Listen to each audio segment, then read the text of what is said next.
Hello my darlings and welcome back to my channel. For those of you that are new here, my name is Miranda and I am the Enchantress of Avalon. So for the last video of 2024, can you believe we're already at the end of the year? I have decided to do a fairy tale read through to just have a nice, soothing, cozy vibe video. I've done some other read throughs on my channel and one other one that's a fairy tale read through if you do like this kind of content and listening to me reading things. And my last couple videos were also read throughs, with my last video being a recitation of one of my own poems. So that was really exciting. Now, of course, before we get into reading Snow White and Rose Red, which is the fairy tale, rather, I'm reading for this video, let's get to the housekeeping things. First of all, I do apologize if my voice is congested at all. I don't know if it's going to come through that way, but my allergies have been really bothering me today. But I still wanted to get this video recorded for everyone, so I'm just powering through. I apologize if that's distracting at all. And then otherwise, just my general reminders that other than being a writer and running a blog, and of course having this YouTube channel in conjunction with my blog, I also have an online shop where I sell herbal teas and provide tarot reading services. And White Rose Avalon online shop is always linked down in the description box below. So without further ado, let's read Snow White and Rose Red. Now, I am going to read the Grimm's version of this tale, which I have here in the Grimm's collection, but there are alternate versions. There is the Blue Fairy Book version, which is contained in this Snow Queen and Other Winter Tales fairy tale collection. Yes, I collect fairy tale collections. I love my fairy tales and folk tales, so of course I do.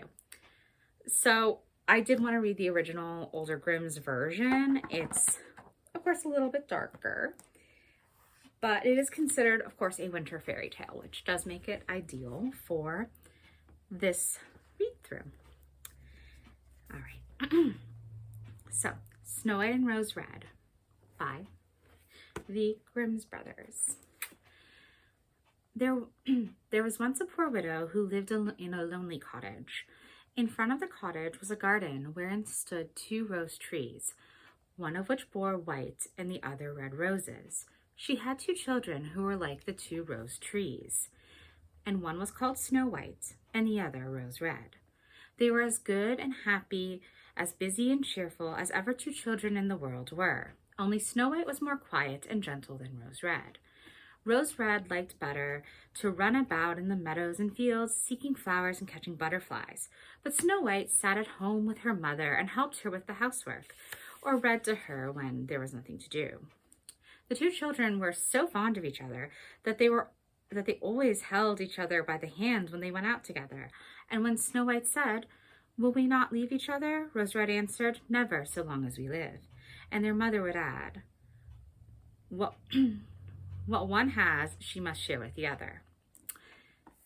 They often ran about the forest alone and gathered red berries, and no beast did them any harm, but came close to them trustfully. The little hare would eat a cabbage leaf out of their hands.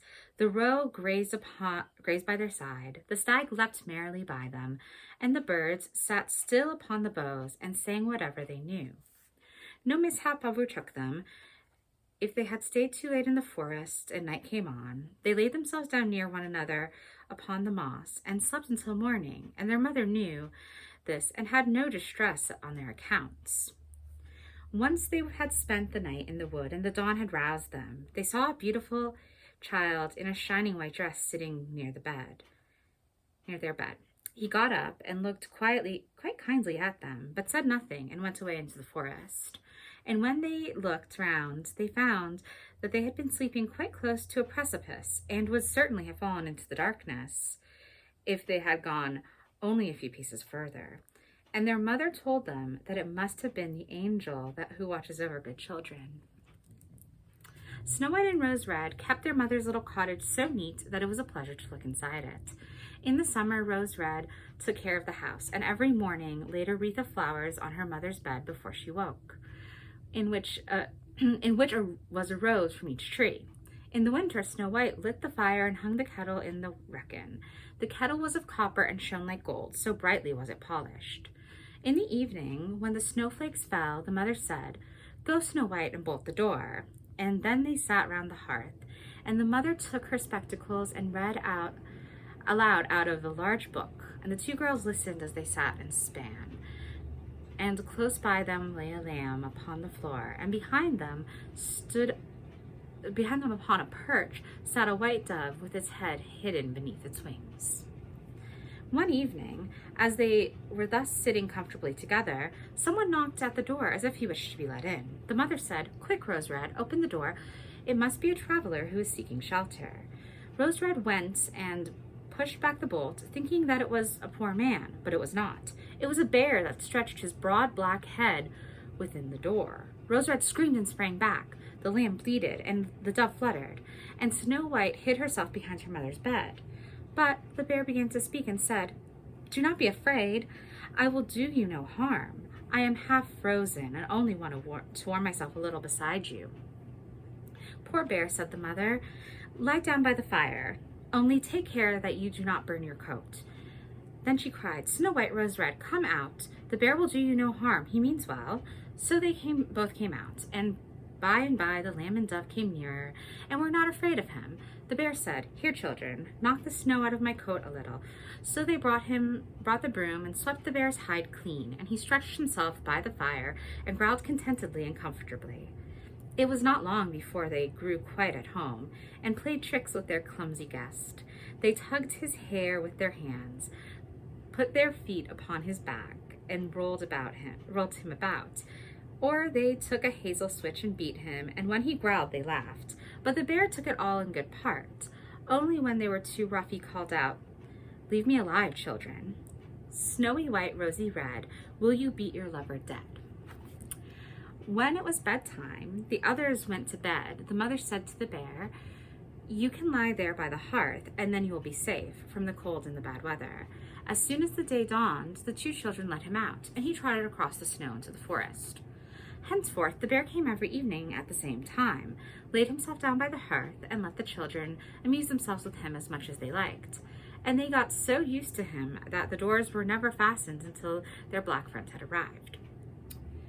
When spring had come and all outside was green, the bear said one morning to Snow White, "Now I must go away and cannot come back for the whole summer." Where are you going then, dear bear?" asked Snow White. "I must go into the forest and guard my treasures from the wicked dwarves. In the winter, when the earth is frozen hard, they are obliged to stay below and cannot work their way through. But now, when the sun has thawed and warms the earth, they break through it and come out to pry and steal. And what once gets into their hands and in their caves does not easily see daylight again." Snow White was quite sorry for his going away, and as she unbolted the door for him, the bear was hurrying out.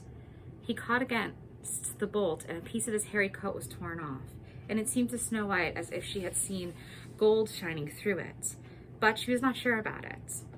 The bear ran away quickly and was soon out of sight behind the trees. A short time afterwards, the mother sent her children into the forest to get firewood. There they found a big tree, which lay felled on the ground, and close by the trunk something was jumping backwards and forwards in the grass, but they could not make out what it was.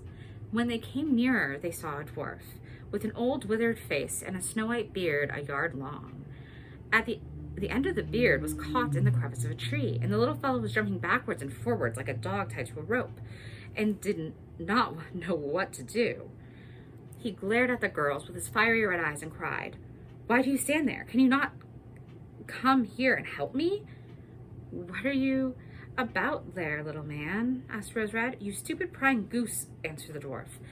"I was going to split the tree to get a little wood for cooking, a little bit of food that one of us once gets burnt up directly with thick logs.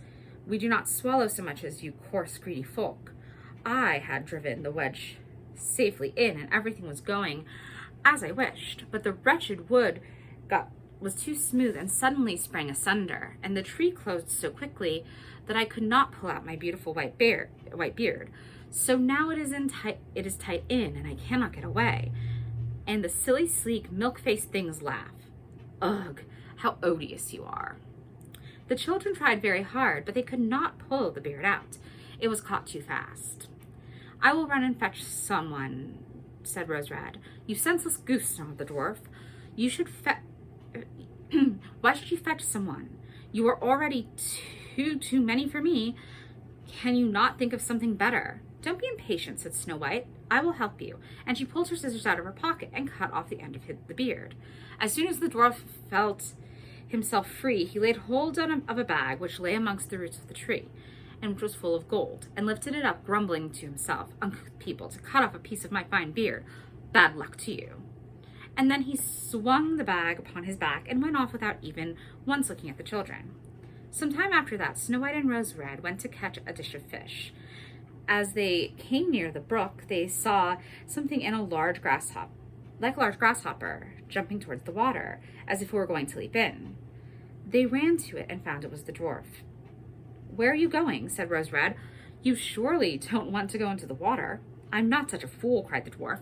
"Don't you see that the accursed fish wants to pull me in?" The little man had been sitting there fishing, and unluckily the wind had twisted his beard with the fishing line. Just then a big fish bit, and the feeble creature had not strength to pull it out. The fish kept the upper hand and pulled the dwarf towards him. He held on to all the reeds and rushes, but it was of little good. He was forced to follow the movements of the fish, and was in urgent danger of being dragged into the water. The girls came just in time. They held him fast and tried to free his beard from the line, but all in vain. Beard and line were entangled fast together.